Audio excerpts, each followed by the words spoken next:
नमस्कार सभी साथियों को और प्यारे बच्चों को। शुभ क्लासेस में आप सभी का स्वागत है। आज की वीडियो में हम कुछ प्रश्न उत्तर याद करेंगे या देखेंगे।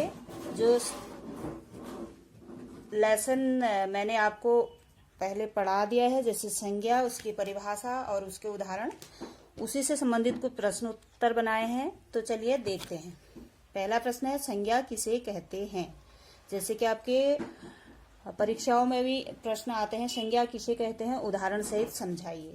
तो उसको आप परिभाषा में आपको डिटेल में समझाया है, तो प्रश्न उत्तर में आप उसको शॉर्ट तरीके से कैसे लिखेंगे, तो चलिए देखते हैं। इसका उत्तर होगा, जिस शब्द के द्वारा किसी व्यक्ति, वस्तु, स्थान अथवा भाव के नाम का बोध हो उसे संज्ञा कहते हैं। समझ में आ गया?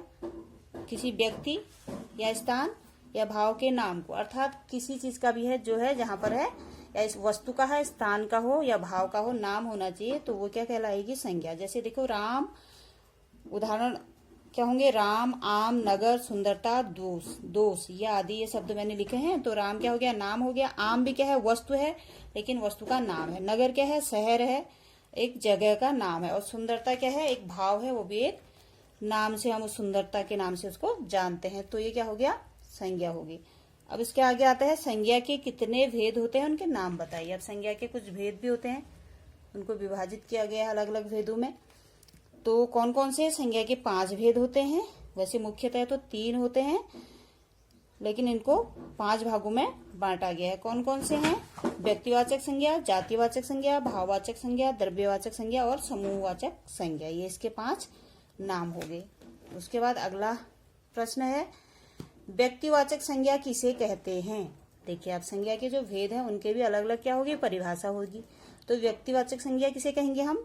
जिन संज्ञा शब्द से एक ही व्यक्ति, वस्तु या स्थान का बोध हो उसे व्यक्तिवाचक संज्ञा कहते हैं।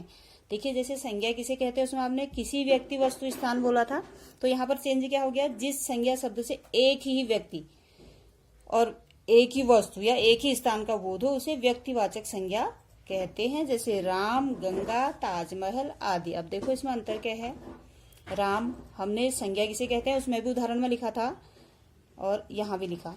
राम क्या है? एक विशेष व्यक्ति का नाम है। राम कहने में आपको एक विशेष व्यक्ति, राम भगवान, ऐसे उनका क्या आएगा?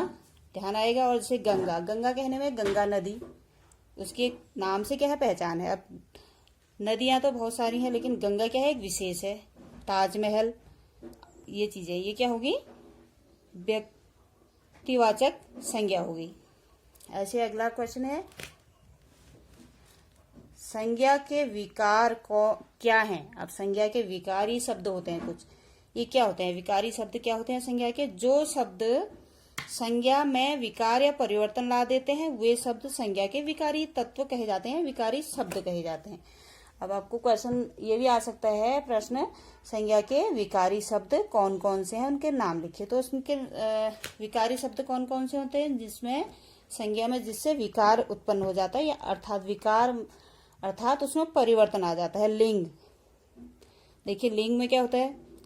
परिवर्तन आता है। स्त्रीलिंग और पुल्लिंग आपने देखा ना, उसमें क्या हो जाते हैं? शब्दों में परिवर्तन आ जाता है। वचन, एक वचन बहुवचन हो जाते हैं जहाँ पे, तो वाक्य में तो क्या हुआ? शब्द में विकार आ गया, परिवर्तन हो गया। कारक, इनमें भी क्या, इनसे भी क्या होता है? संज्ञा शब्दों में परिवर्तन आ जाता है। तो ये क्या हो गए? विकारी शब्द हो गए। जो संज्ञा में विकार या परिवर्तन लाते हैं वो विकारी शब्द हो गए। और ये शब्द कौन कौन से होते हैं? 3 होते हैं, लिंग, वचन और कारक। तो आज के प्रश्न उत्तर आपके समझ में आ गए होंगे। ऐसी इसी से संबंधित और प्रश्न उत्तर आपको आगे की वीडियो में समझाते हैं। तो आगे की वीडियो आप तक जल्दी पहुंच सके, इसलिए चैनल को सब्सक्राइब कीजिए और वीडियो को लाइक कीजिए एंड कमेंट कीजिए। धन्यवाद।